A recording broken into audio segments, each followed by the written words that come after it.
How many heroes do you know? How about an army medic who rescues people from Katrina on his own dime? Plus, some of your favorite music performers and stars of film and television. Welcome to Heroes Among Us, the 2008 Hero Awards. Featuring Gordon Clapp, Christian De La Fuente, Lou Ferrigno, Kate Flannery, Louis Gossett Jr., Bryant Gumbel, Noah Gray Cabey, Kathy Ireland, Joan London, Kyle Massey, Michelle McCool, Roger Moore, Oscar Nunez, Nia Peoples, Christoph St. John, The Big Show, and Blair Underwood.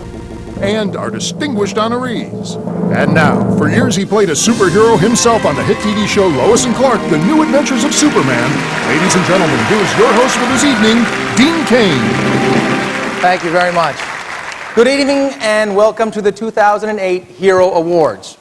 Tonight we honor a distinguished group of people who have stepped up to the plate, risen to the occasion, and gone above and beyond the call of duty. These individuals are people who have given of themselves to help someone else in desperate need. You're going to meet a group of heroes that is about as varied as Americans can be. All have made sacrifices so that someone else might benefit, and some have even risked their own lives in order to preserve the life of another. From the young and the restless, please welcome Nia Peoples and Christoph St. John. One thing about America is that even in this great country there can be enormous problems. But when there are also great people who rise to the occasion. The person you're about to meet is one of those and deserves to be recognized for both his bravery and his efforts to help people in dire need. While watching on TV the devastation caused by Hurricane Katrina, James Clark decided he had to do something. The Army-trained medic drove himself down to the scene of the disaster while various agencies haggled over how to proceed. He knew of the potential danger. He'd heard the warnings, but he also knew his training and experience were urgently needed there. So, as a private citizen, on a completely voluntary basis, he did what few others were able to do. My name is James Clark, and I had the opportunity to serve the victims of Hurricane Katrina. I joined the military in 1989 and immediately trained as a medic to serve in combat environment. I was watching television like a lot of people and watching the hurricane unfold.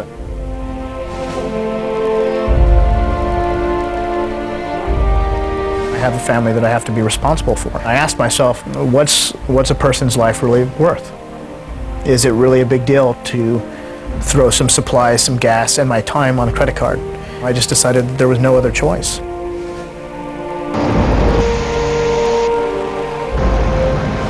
There's armed guards everywhere. There's shotguns and M16s and, I mean, sheriff's departments, U.S. Marshals. I saw FBI agents, FEMA security, National Guard, Air National Guard, I mean, everybody.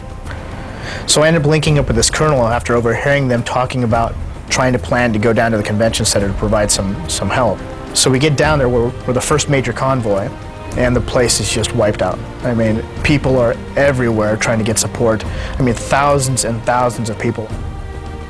I see this man carrying his wife in his arms, screaming for help, desperately trying to get some help.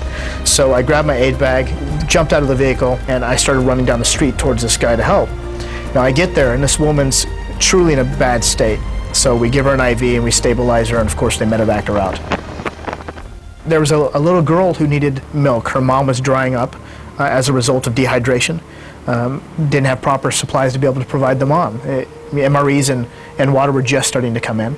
And so I went into a building with a member of the Air National Guard. We broke the door down, found a kitchen, got some evaporated milk, and made a makeshift bottle using rubber gloves. You know, you have to find a solution. The warnings, the threats, the risk of harm, all those pale in comparison to not doing something. The real heroes, in my mind, are the survivors who went through it all.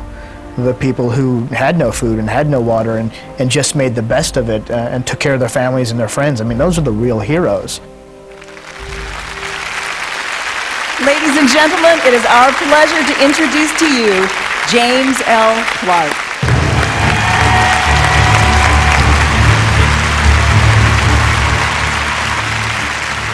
Places like Hurricane Katrina, they are opportunities for all of us to serve, really they are.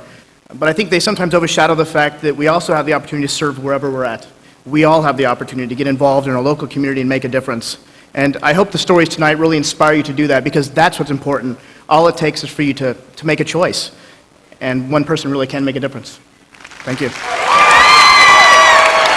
I am inspired by all of our hero honorees this evening. We have seen some amazing stories and met some outstanding people. Ain't no valley low enough, ain't no river wide enough, keep me, ain't no mountain high